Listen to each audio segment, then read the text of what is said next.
Hi my dear மக்களே, welcome to அருவிஸ் kitchen. இன்னைக்கு நம்ம என்ன பார்க்க போறோம்னா, சப்பாத்திக்கும் பூரிக்கும் வச்சு சாப்பிட்ற மாதிரி ஒரு சூப்பரான டேஸ்ட்ல காலிஃப்ளவர் பச்சை பட்டாணி இதை ரெண்டையும் வச்சு தான் ஒரு சூப்பரான கிரேவி பண்ண போகிறோம். வாங்க வீடியோக்குள்ளே போகலாம். அதுக்கு ஃபஸ்ட்டு ஒரு டேபிள் ஸ்பூன் எண்ணெய் ஊற்றிட்டு அதில் பட்டை, கிராம்பு, ஏலக்காய் இது மூணையும் சம அளவு எடுத்து போட்டு இது கூட ஒரு பெரிய வெங்காயம் எடுத்து இந்த மாதிரி நீட்டாக கட் பண்ணி போட்டுக்கிறேன். இதோட பூண்டு ஒரு 6 பல்லு, 1 இன்ச்சு சைஸில் இஞ்சி. இப்போ இதை எல்லாத்தையும் சேர்த்து நல்லா மிக்ஸ் பண்ணி விட்டுக்கிறேன்.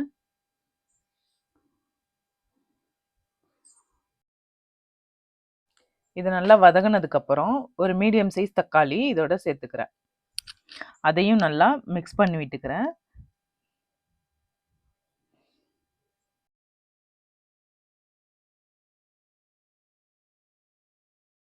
இந்த அளவுக்கு வதங்கினா போதும். வேறு பிளேட்டில் மாற்றி ஆற விட்டு அரைச்சி பேஸ்ட் பண்ணி எடுத்துக்கலாம். இப்போது அதே பேனில் ஒரு டேபிள் ஸ்பூன் எண்ணெய் ஊற்றிட்டு 1 டீஸ்பூன் அளவுக்கு மிளகாய்த்தூள் சேர்த்து நல்லா எண்ணெயோட நல்லா மிக்ஸ் பண்ணி விட்டுக்கிறேன். நல்லா மிக்ஸ் ஆனதுக்கப்புறம் காலிஃப்ளவரை உப்பு மஞ்சத்தூள் போட்டு தனியாக வேக வச்சு எடுத்திருக்கேன். இதை இப்படி எடுத்து பார்த்து இந்தளவுக்கு உடஞ்சா போதும், கரெக்டான பதத்தில் வெந்திருக்குன்னு அர்த்தம். இப்போது இந்த காலிஃப்ளவரை இந்த மிளகாய் தூளோட மிக்ஸ் பண்ணி நல்லா ஃப்ரை பண்ணி எடுத்துக்கிறேன்.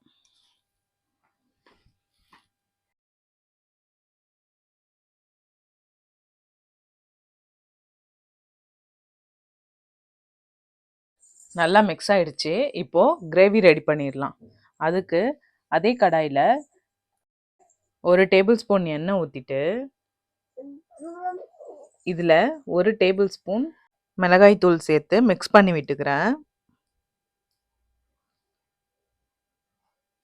இப்போது இது கூட நம்ம வதக்கி அரைச்சி வச்சுருக்கோம் இல்லையா, அந்த பேஸ்ட்டை இப்போ இதோட சேர்த்துக்கிறேன்.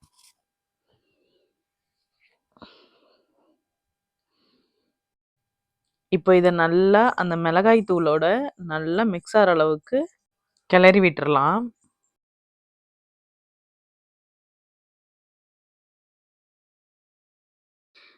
இது நல்லா வதங்கினதும் இப்போது இதில் மசாலா ஆட் பண்ணலாம். மஞ்சத்தூள் 1/4 டீஸ்பூன், மல்லித்தூள் 1 டீஸ்பூன், கரம் மசாலா 1/2 டீஸ்பூன், ஜீரகத்தூள் 1/4 டீஸ்பூன், கடைசியாக உப்பு 1/2 டேபிள் ஸ்பூன். இப்போ இது எல்லாத்தையும் சேர்த்து நல்லா மிக்ஸ் பண்ணி விட்டுக்கிறேன். மிக்ஸ் ஆனதும் இப்போது தண்ணி சேர்த்துக்கிறேன். இப்போது ஜாரில் இருக்க பேலன்ஸ் கிரேவியை தண்ணி ஊற்றி இதில் மிக்ஸ் பண்ணி விட்டுக்கிறேன்.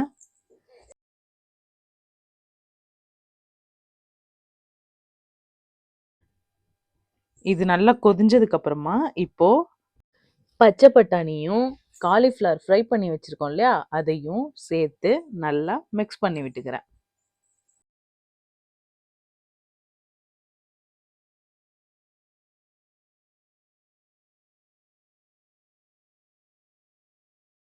இதை லோ ஃப்ளேமில் வச்சு ஒரு 15 மினிட்ஸ்க்கு வேக விட்டுறலாம். பாருங்கள், நல்லா வெந்துருச்சு. இப்போது ஃபைனல் டச்சாக வாசனைக்கு இதமாக கஸ்தூரி மெத்தியும் கொத்தமல்லியும் தூவி சர்வ் பண்ணிக்கலாம். நீங்களும் வீட்டில் இதை கண்டிப்பாக ட்ரை பண்ணுங்கள். சப்பாத்தி பண்ணாலோ இல்லை பூரி பண்ணாலோ கண்டிப்பாக எக்ஸ்ட்ராவாக கேட்டு வாங்கி சாப்பிடுவாங்க. அவ்வளோ சூப்பராக இருக்குங்க. ஸோ இந்த வீடியோ உங்களுக்கு பிடிச்சிருந்துச்சுன்னா லைக் பண்ணுங்கள், கமெண்ட் பண்ணுங்கள், ஷேர் பண்ணுங்கள். முக்கியமாக அருவிஸ் கிச்சன் சேனலை சப்ஸ்கிரைப் பண்ண மறந்துடாதீங்க. தேங்க்யூ மக்களே.